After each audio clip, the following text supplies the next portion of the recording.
Allot மணி சேனலுக்கு வருக வருக. நான் செபி ரெஜிஸ்டர்டு ஃபினான்ஷியல் அட்வைசர் கிடையாதுங்க. நான் எஜுகேஷனல் பர்ப்பஸுக்காக என்னுடைய பர்சனல் எக்ஸ்பீரியன்ஸை நான் ஒரு 20 வருஷமா மார்க்கெட்டில் இருக்கேன். அதை தான் உங்கள்ட்ட ஷேர் பண்ணுறேன். நீங்கள் எந்த முடிவு எடுக்கிறதா இருந்தாலும் உங்கள் நிதி ஆலோசகரை அணுகி அதுக்கப்புறம் பணத்தை போடுறத பற்றி முடிவு பண்ணுங்கள். நன்றி. அலாட் மணி சேனலுக்கு வருக வருக. இந்த சேனலுக்கு இன்னும் நீங்கள் சப்ஸ்கிரைப் பண்ணலைன்னா தயவு செஞ்சு சப்ஸ்கிரைப் பண்ணிக்கோங்க. பெல் பட்டனையும் கிளிக் பண்ணிக்கோங்க.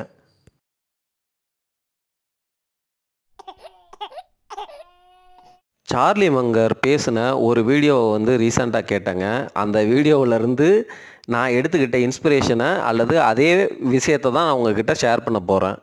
அவர் என்ன சொல்கிறாரு அப்படின்னா, அதாவது என்னென்னா, டிவியில் எல்லா பக்கமும் உங்களுக்கு வருஷத்துக்கு ஒரு 300% நான் ப்ராஃபிட் தர்ற ட்ரேடிங் ஸ்ட்ராட்டஜி கண்டுபிடிச்சிருக்கிறேன். அந்த ஸ்ட்ராட்டஜியை நீங்கள் இந்த புக்குக்கு காசு கொடுத்து வாங்கிக்கங்க அப்படின்னு சொல்லிட்டு புக்கை விற்பாங்களே தவிர, அந்த 300% ப்ராஃபிட் எடுக்கிற ட்ரேடிங் ஸ்ட்ராட்டஜி தெரிஞ்சால் அந்த தெரிஞ்சவங்க யாருமே வெளியில் சொல்ல மாட்டாங்க. அதை வச்சுக்கிட்டு அவங்களே தான் காசு சம்பாரிச்சிட்டு இருப்பாங்க. எதுக்கு புக்கோ அல்லது செஷனோ கிளாஸோ வச்சு அதை சொல்லித்தரணும் அப்படிங்கிற மாதிரி பேசியிருந்தார். அது மொதல் பாயிண்ட்டு. ரெண்டாவது பாயிண்ட்டு என்ன அப்படின்னா, ஒரு ஹார்ஸ் ஒருத்தர் வச்சுருந்தாராம். அது ரொம்ப அழகாக, ரொம்ப நல்ல கம்பீரமாக, நல்லா ஓடக்கூடிய ஒரு ஹார்ஸாக இருந்துச்சு. ஆனால் சம்டைம்ஸ் ரொம்ப ரேராக வியர்டாக பிஹேவ் பண்ணுது, ரொம்ப அக்ரெசிவாக இருக்குது, எட்டி உதைக்குது. அதுக்கு ஏதாவது சொல்யூஷன் இருக்கான்னு சொல்லி ஒரு வெட்டினரி டாக்டரை கேட்க போனாராம் அந்த ஹார்ஸோடைய ஓனர். அதுக்கு வெட்டினரி டாக்டர் சொன்னாராம், என்கிட்ட ஒரு சூப்பரான சொல்யூஷன் இருக்குது. என்ன சொல்யூஷன் அப்படின்னா, அந்த ஹார்ஸை விற்றுருங்க அப்படின்னு சொன்னாராம். அதாவது என்னென்னா, கிட்டத்தட்ட ஒரு ஸ்டாக்கில் ஏதோ ப்ராப்ளம் இருக்குது அப்படின்னா நம்ம சின்ன ப்ராப்ளத்துக்காகலாம் வைக்கக்கூடாது. அது இம்மாரலாக நம்ம முடிவெடுக்கக்கூடாது. அதே சமயம் நம்மளுடைய சர்க்கிள் ஆஃப் காம்பிட்டன்ஸ், அதாவது என்னென்னா, நமக்கு இந்த பிஸ்னஸ் புரியுதா, இந்த பிஸ்னஸ் நல்ல பிஸ்னஸ் தானா, நமக்கு இந்த பிஸ்னஸ் நம்ம சப்போஸ் ஒரு கம்பெனியில் வேலை பார்ப்போம். இப்போ ஃபார் எக்ஸாம்பிள் ஐடி ஃபீல்டில் இருக்கலாம், இல்லை பேங்கிங் ஃபீல்டில் இருக்கலாம். அப்போ பேங்கிங் ஃபீல்டில் என்ன மாதிரி சிச்சுவேஷன் போயிட்டுருக்கு அப்படிங்கிறது நமக்கு தெரியும். நமக்கு அந்த இண்டஸ்ட்ரியில் நாலேஜ் அதிகமாக இருக்கும். அப்போது அந்த மாதிரி தான் நம்மளுடைய சர்க்கிள் ஆஃப் காம்பிட்டன்ஸ்னால் அதில் உள்ள ஸ்டாக்ஸாக நம்ம செலக்ட் பண்ணி அதில் நம்ம பணம் சம்பாதிக்க ட்ரை பண்ணலாம் அப்படிங்கிறது தான். அதாவது இன்வெஸ்டிங் தான் பண்ணணும், ட்ரேடிங் பண்ணக்கூடாது.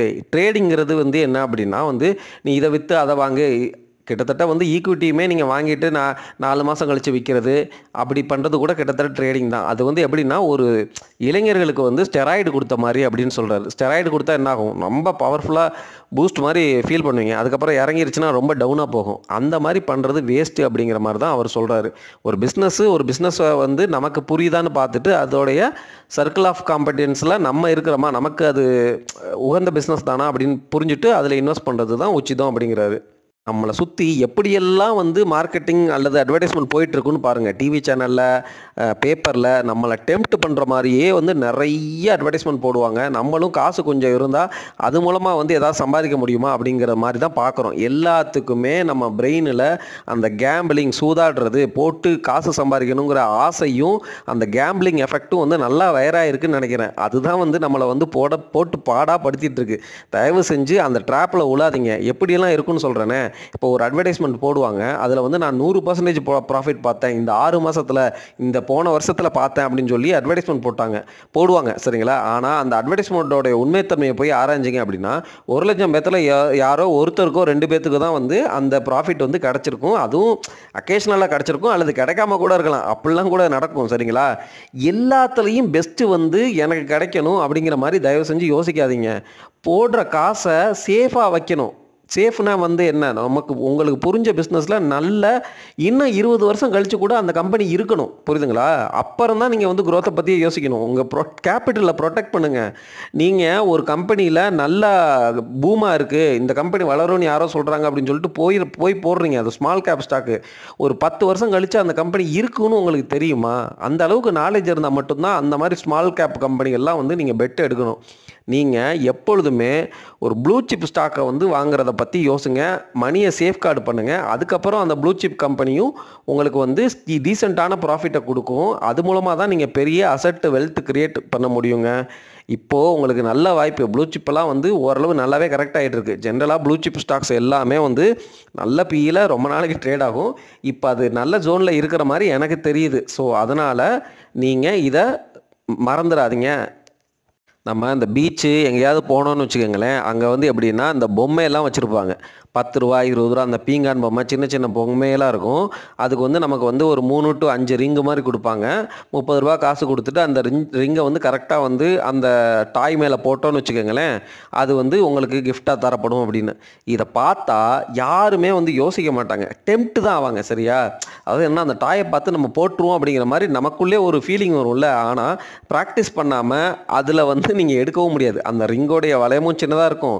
பெரிய பெரிய வேல்யூ உள்ள டாயெல்லாம் வந்து ரொம்ப டிஸ்டன்ஸில் வச்சுருப்பாங்க. அதே போல் கீழே போட்டிருக்கிற அந்த கார்ட்போர்டு அந்த ஃப்ளோர் இருக்குல்ல, அது வந்து என்னென்னா போட்டாலும் வந்து தவி தவி ஓடும், அந்த மாதிரி இருக்கும்.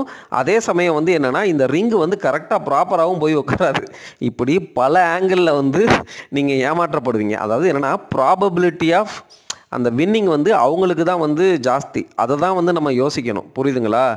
எந்த இடத்துல நம்ம வந்து இன்வெஸ்ட் பண்ணணும் அப்படின்னு பார்க்கணும். நீங்கள் எடுக்கிறது எல்லாமே பெட்டிங்.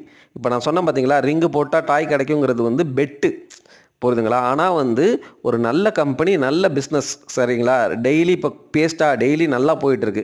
எல்லா குடும்பத்துலேயும் பேஸ்ட்டு யூஸ் பண்ணுறாங்க, ப்ரஷ்ஷு யூஸ் பண்ணுறாங்கன்னு நல்லாவே தெரியும். எல்லா குடும்பத்துலேயும் வந்து சாஃப்ட் ட்ரிங்க்ஸ் குடிக்கிறோம், டீ குடிக்கிறோங்கிறது தெரியும். இதெல்லாம் டெய்லி மூவிங் ஆப்ஜெக்ட்ஸ், அதாவது ப்ராடக்ட்ஸு. எஃப்எம்சிஜியை வந்து நான் மீன் பண்ணி பேசலை. இந்த மாதிரி யோசிங்க. ஒரு நல்ல பிஸ்னஸை யோசிங்க. நல்ல பிஸ்னஸ்னால் என்ன? ஒரு ப்ராடக்டை வந்து மக்களுக்கு கொடுத்துட்ருக்குறாங்க, அந்த ப்ராடக்ட் மூலமாக லாபம் சம்பாதிக்க முடியுமா அப்படிங்கிறத பாருங்கள். அந்த மாதிரி பிஸ்னஸில் நீங்கள் வந்து பொசிஷன் எடுத்தீங்கன்னா அந்த பொசிஷன் உங்களுக்கு ஓவர் த லாங் ரன்னில் அந்த பிஸ்னஸும் இருக்கும், உங்களுக்கு வந்து ஓரளவு வந்து காசும் சம்பாரித்து உங்கள் கேபிட்டலையும் ப்ரொடெக்ட் பண்ணி ஒரு வெல்த் க்ரியேட் ஆகிருக்கும். கரெக்டுங்களா? அப்படி யோசிங்க.